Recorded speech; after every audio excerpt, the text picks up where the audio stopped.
कभी सोचा है कि कोई अच्छी हॉरर कहानी हमें अंदर तक क्यों हिला देती है? आज हम एक ऐसी ही कहानी को परत दर परत खोल कर देखेंगे। एक ऐसी कहानी जहां 3 दोस्तों की एक नॉर्मल सी रात की राइड एक ऐसे बुरे सपने में बदल जाती है जिससे बचना आप कह सकते हैं लगभग नामुमकिन था। हर डरावनी कहानी में ना एक ऐसा पल आता है जहां से सब कुछ बदल जाता है। इस कहानी में वो पल है एक दोस्त का अचानक से गायब हो जाना। तो चलिए देखते हैं कि ये खौफनाक सफर आखिर शुरू कैसे हुआ। कहानी का पहला हिस्सा हमें सीधा उस भयानक रात में ले जाता है। यहीं पर कहानी का माहौल बनता है और एक ऐसा सवाल खड़ा होता है जो उन किरदारों की दुनिया को हमेशा के लिए बदलने वाला है। देखिए, किसी भी अच्छी हॉरर कहानी की शुरुआत ना एकदम नॉर्मल चीजों से होती है। यहाँ भी वही हो रहा है। पूर्णिमा की रात है, एक सुनसान सा रास्ता और 3 दोस्त बस एक छोटा सा ब्रेक लेने के लिए रुके हैं। ये जो शांति है ना, ये जानबूझकर बनाई गई है, क्योंकि बस यहीं से सब कुछ गड़बड़ होने वाला था। और बूम! कहानी का पहला कांटा चुभता है। एक दोस्त अचानक से गायब हो गया। कोई आवाज नहीं, कोई चीख नहीं, कोई निशान तक नहीं। जंगल की वो जो खामोशी थी अब डरावनी लगने लगती है। और फिर वो खामोशी टूटती है एक दर्द भरी चीख से। ये मजाक नहीं था, ये असली खतरे की आवाज थी। अब ये मामला सिर्फ किसी के खो जाने का नहीं रहा, अब ये किसी की जान बचाने की दौड़ बन चुका है। अब देखिए कहानी कैसे एक रहस्य से एक खूनी खेल में बदलती जा रही है। पत्तों पर खून के धब्बे, जमीन पर घसीटने के निशान और सबसे डरावना एक औरत का साया जो अजय को खींच कर ले जा रही है। अब उन्हें ये तो पता चल गया है कि उनका दोस्त किसी के कब्जे में है। तो अब कहानी दूसरे गियर में शिफ्ट होती है। यहाँ अब सिर्फ रहस्य नहीं है, बल्कि असली खौफ से आमना सामना होने वाला है। अब सवाल ये नहीं है कि क्या हुआ, सवाल ये है कि अब हम बचेंगे कैसे। और पता है, ये हॉरर कहानियों का एक क्लासिक मोमेंट है, लॉजिक और डर के बीच की लड़ाई। एक तरफ है नरेटर, जिसे लग रहा है कि ये कोई साइको किलर है, कोई इंसान है, और दूसरी तरफ है सुरेश, जो पूरी तरह से डर चुका है और मान बैठा है कि ये कोई डायन है, कोई भूत प्रेत है। अब ऐसी सिचुएशन में कोई करे तो क्या करे, किसकी बात माने? और फिर वो उस कोठी में घुस जाते हैं जहां उनका सबसे बुरा डर हकीकत बन जाता है। अजय की लाश, वो भी बिना सिर के।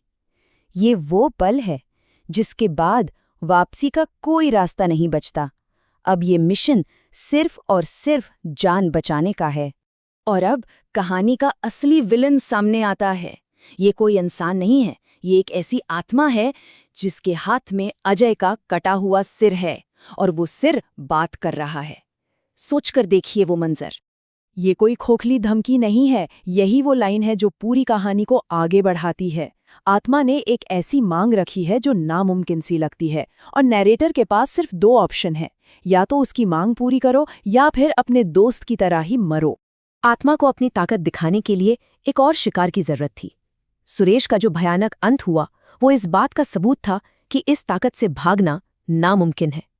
और अब नैरेटर उस जंगल में बिल्कुल अकेला रह गया है। यहाँ कहानी एक बहुत ही दिलचस्प मोड़ लेती है। अब ये सिर्फ भागने और बचने की कहानी नहीं रह गई है, अब ये एक पहेली सुलझाने की कहानी बन गई है। नैरेटर को यह एहसास होता है कि इस भूत के पीछे कोई दर्दनाक कहानी छिपी है। ये एक जबरदस्त ट्विस्ट है। हमारा हीरो, जो अब तक सिर्फ एक डरा हुआ शिकार था, अब एक जासूस बन जाता है। वो समझ जाता है कि अगर यहाँ से बचना है तो इस रहस्य की जड़ तक पहुंचना ही होगा। तो ये है उस आत्मा की दर्दनाक कहानी। यहाँ हमें पता चलता है कि उसके गुस्से की वजह क्या है, वो क्यों इस जगह को नहीं छोड़ पा रही। वो सिर्फ एक डरावनी आत्मा नहीं है, बल्कि वो एक शिकार है जो इंसाफ चाहती है। हर भूतिया कहानी का अपना एक नियम होता है। इस कहानी का नियम ये है, उस आत्मा को बदला नहीं, मुक्ति चाहिए। और मुक्ति तभी मिलेगी जब उसका शरीर पूरा होगा, जब उसके सिर और धड़ का एक साथ अंतिम संस्कार होगा। तो अब हम आ गए हैं कहानी के फाइनल एक्ट में। यहाँ नैरेटर को अपनी जान बचाने के लिए एक जासूस की तरह सोचना होगा और पहेली के आखिरी टुकड़े को ढूंढना होगा। कहते हैं ना, बड़े बड़े राज अक्सर छोटी छोटी बातों में छिपे होते हैं। आत्मा को बस एक बात याद थी, हथियारों की बातें, मछली तलकर खाने की बातें, और यही वो धागा था जिसे पकड़कर नरेटर ने पूरी पहेली को सुलझा दिया। ये स्लाइड दिखाती है कि नरेटर ने कैसे लॉजिक का इस्तेमाल किया। कहानी यहाँ पूरी तरह से एक हॉरर स्टोरी से एक डिटेक्टिव स्टोरी में बदल जाती है। इतने डर और खौफ के बावजूद वो अपने दिमाग का इस्तेमाल करता है। और ये है उस खोज का क्लाइमैक्स। तालाब की गहरी कीचड़ में उसे वो खोपड़ी मिल ही जाती है। सोचिए कितना भयानक मंजर रहा होगा, पर इसी में उसके बचने की आखिरी उम्मीद भी छिपी थी।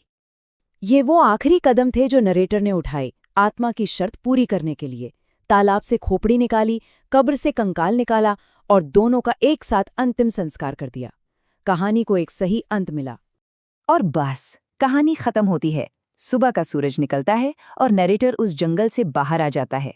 वो जिंदा तो बच गया, लेकिन उस एक रात ने उसे हमेशा हमेशा के लिए बदल दिया था। और आखिर में ये विश्लेषण हमें एक बड़े सवाल पर छोड़ देता है, क्या वाकई लॉजिक डर पर हावी हो सकता है? क्या मौत के इतने करीब होकर कोई इंसान इतना रिलैक्स्ड और तर्कसंगत रह सकता है? ये सोचने वाली बात है।